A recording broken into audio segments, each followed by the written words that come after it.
कांग्रेस में कभी ब्राह्मण राजनेताओं का अपना एक प्रभाव और दबदबा रहा है, पर अब पिछले कुछ समय से हरियाणा में ब्राह्मण राजनेताओं को कोई भी अहमियत नहीं दी जा रही है।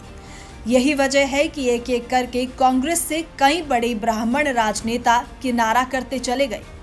मसलन विनोद शर्मा कांग्रेस में एक बड़े ब्राह्मण नेता हैं।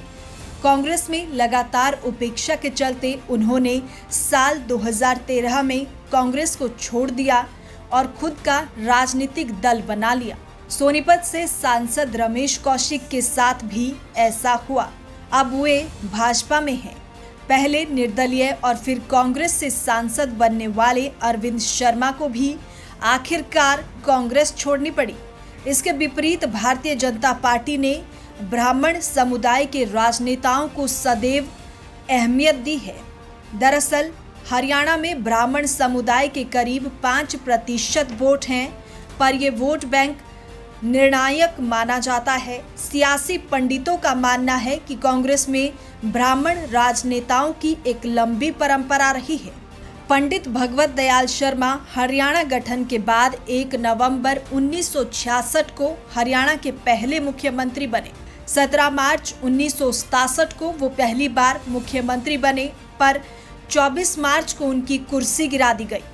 हरियाणा में 55 बरस की सियासत में पंडित भगवत दयाल शर्मा कांग्रेस में एक बड़ा ब्राह्मण चेहरा रहे। वे उड़ीसा और मध्य प्रदेश के राज्यपाल भी रहे। इसी तरह से पंडित चिरंजी लाल शर्मा हरियाणा की राजनीति में कांग्रेस की ओर से एक बड़े ब्राह्मण नेता रहे। वे 4 बार लगातार करनाल से सांसद चुने गए, पर जिस कांग्रेस में पहला मुख्यमंत्री ही ब्राह्मण समुदाय से बना, आज उसी कांग्रेस में ब्राह्मण चेहरे कहीं खो से गए हैं। चिरंजी लाल शर्मा हरियाणा की राजनीति में एक बड़ा ब्राह्मण चेहरा रहे।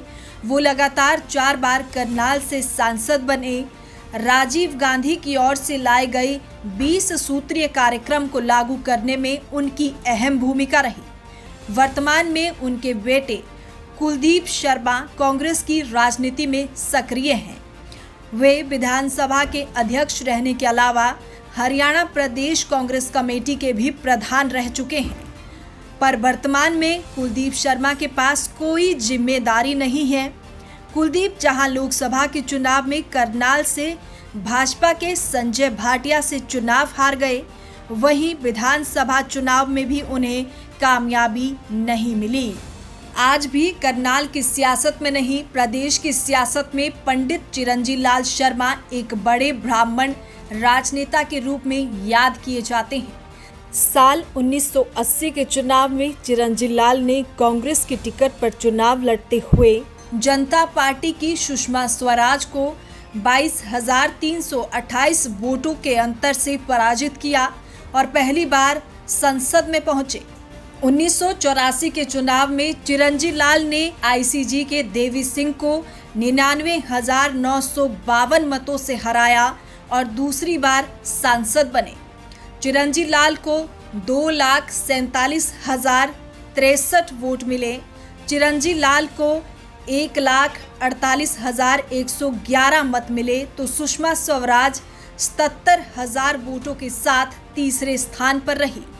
1989 में चिरंजी लाल ने सुषमा स्वराज को 8,673 वोटों के अंतर से हराते हुए जीत की हैट्रिक बनाई, तो साल 1991 के चुनाव में चिरंजी लाल ने जनता दल के चशमपाल सिंह को 55,182 वोटों के अंतर से पराजित करते हुए जीत का चौका लगा दिया। किसी एक सीट पर हरियाणा में फिर कोई जीत का चौका नहीं लगा पाया। हालांकि राव इंद्रजीत सिंह लगातार 2 सीटों पर यानी महेंद्रगढ़ और गुरुग्राम से 4 बार सांसद बने हैं। इसी प्रकार से भगवत दयाल शर्मा 2 बार हरियाणा के मुख्यमंत्री रहे।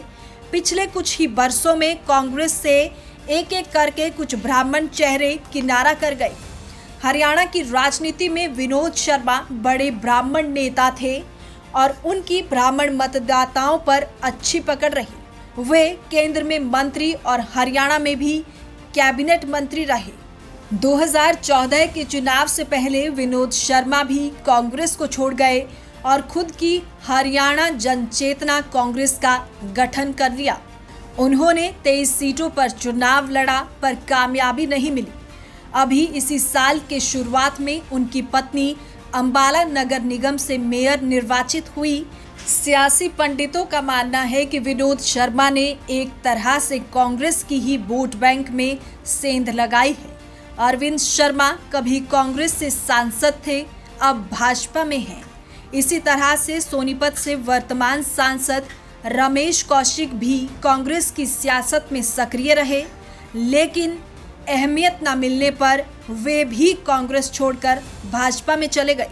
सियासी पंडितों का मानना है कि ब्राह्मण समुदाय के वोट एक तरह से कांग्रेस का परंपरागत वोट बैंक रहा है, पर कांग्रेस की ओर से लगातार ब्राह्मण समुदायों के नेताओं की उपेक्षा किए जाने के बाद ये वोट बैंक कांग्रेस से खिसका है और भाजपा ने एक तरफ से ब्राह्मण नेताओं को अहमियत देकर इस वोट बैंक को अपने पाले में करने में सफल रही। अगर हम भारतीय जनता पार्टी की बात करें तो भाजपा ने ब्राह्मण राजनेताओं को अहमियत दी है। प्रोफेसर रामविलास शर्मा को 2 बार पार्टी का प्रदेशाध्यक्ष बनाया गया। वे 4 बार मंत्री और 5 बार विधायक निर्वाचित हुए। हालांकि 2019 का चुनाव वे हार गए, पर आज भी प्रोफेसर शर्मा भाजपा में एक बड़े कद के नेता हैं। भारतीय जनता पार्टी की सरकार में ब्राह्मण समुदाय से मूलचंद शर्मा परिवहन मंत्री हैं, तो हरियाणा के 10 लोकसभा सदस्यों में से 2 ब्राह्मण समुदाय से हैं। रोहतक से अरविंद शर्मा सांसद हैं। उन्होंने पिछले चुनाव में दीपेंद्र हुड्डा को पराजित किया था। इसी तरह से रमेश कौशिक लगातार दूसरी बार सोनीपत से सांसद चुने गए हैं। वो पूर्व मुख्यमंत्री भूपेंद्र सिंह हुड्डा को पराजित कर लोकसभा में पहुंचे। इसी प्रकार से डीपी वत्स जैसे नेता को पार्टी ने राज्यसभा का सदस्य बनाया। इससे पहले 90 के दशक में पार्टी में आईडी स्वामी एक बड़ा ब्राह्मण चेहरा रहे। आईएएस रह चुके आईडी स्वामी 1991 में भाजपा में आए और 1996 में वे करनाल से पहली बार सांसद बने। साल 1999 में आईडी स्वामी ने चौधरी भजन लाल जैसे बड़े चेहरे को पराजित किया। Bureau report, Republic Haryana.